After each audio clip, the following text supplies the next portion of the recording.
Hello students, today we are going to study chapter 2 Federalism part 4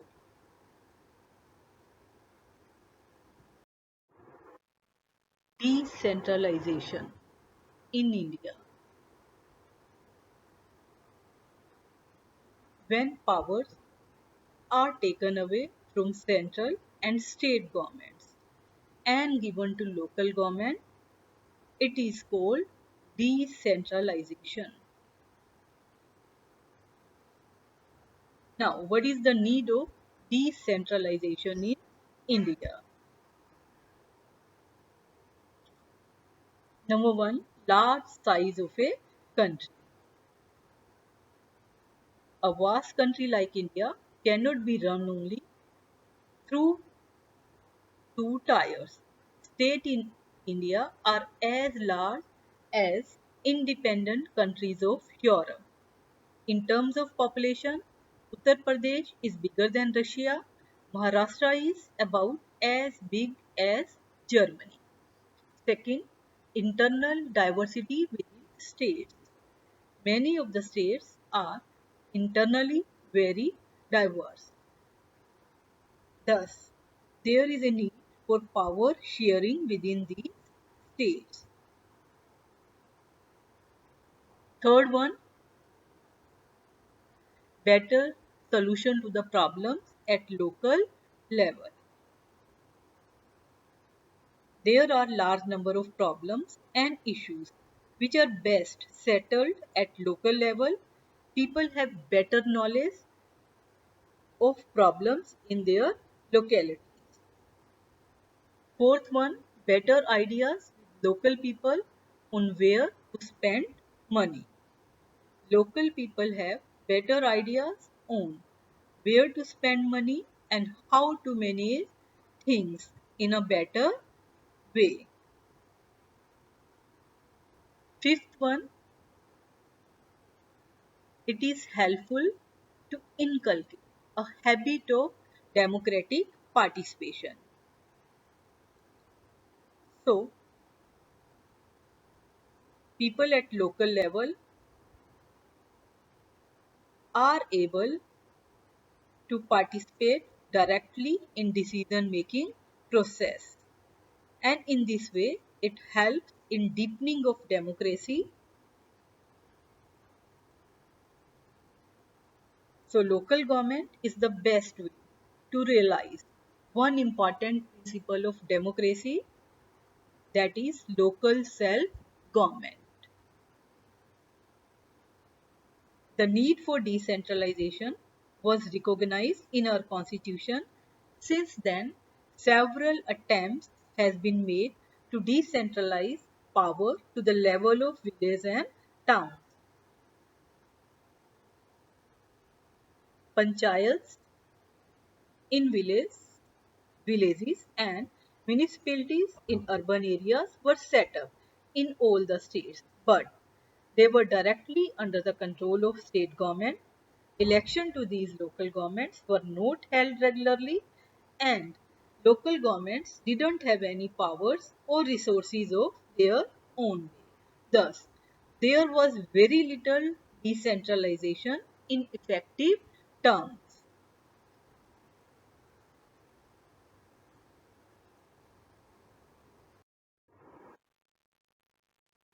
Steps taken towards decentralization. So, a major step towards decentralization was taken in 1992. The constitution was amended to make the third tier of democracy more powerful and effective. Now, it is constitutional mandatory to hold regular election to local government bodies. Second, states seats are reserved in the elective bodies and the executive heads of their institutions for the scheduled caste, scheduled tribes and other backward classes. Third, at least one third of all positions are reserved for women. Number four, an independent institution called the State Election Commission has been set up in each state to conduct panchayat and municipal elections. Number 5. The state governments are required to share some powers and revenue with local government bodies. The nature of sharing varies from state to state.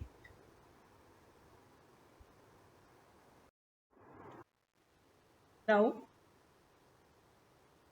rural local government, which is popularly known as Panchayati Raj, is village or group of villages in some states has a Gram Panchayat. Gram Panchayat is a council consisting of several ward members, often called Panch, and a president or Sarpanch. They are elected directly by all the adult population living in the ward or village. It is a decision making body for the entire village. The Panchayat works under the overall supervision of Gram Sabha.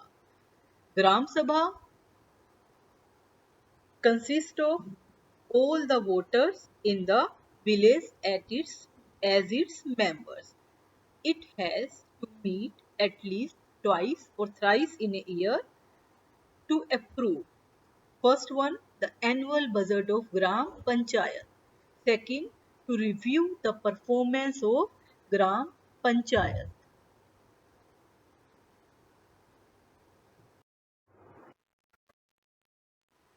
Now, local government structure at district level. A few Gram Panchayats are grouped together to form a Panchayat Samiti, which is known as block or mandal. The members of this representative body are elected by all the Panchayat members in that area. All the Panchayat Smitis or Mandal in a district together constitute the Jila Parishad. Most members of the Jila Parishad are elected members of Lok Sabha and MLAs of that district, and some other official of other district level bodies are also its member.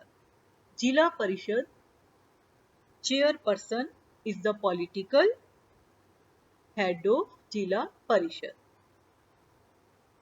The local government bodies also exist for urban areas, which consist of municipalities in towns, municipal corporation in big cities. Both municipalities and municipal corporations are controlled by elected body consisting of people's representatives. The municipal chairperson is the political head of municipality, whereas in municipal corporation, such a officer is called mayor.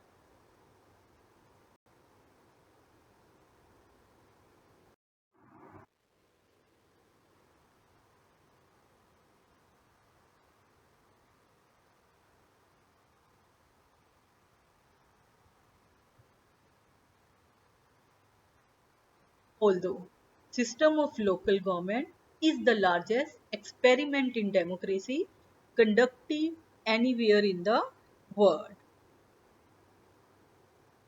There are now about 36 lakhs elected representatives all over country in India. It has helped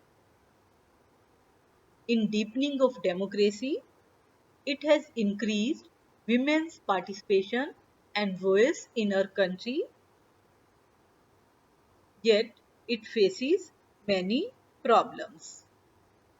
Number one, Gram Sabhas are not held regularly.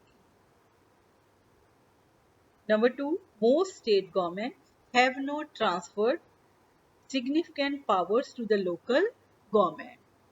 Number three, nor have they given adequate resources. So we are thus still a long way from realizing the ideal of self-government. But one day we shall be able to realize the ideals of self-government. This is all about chapter. So students, read the chapter, do back exercise in your homework copy.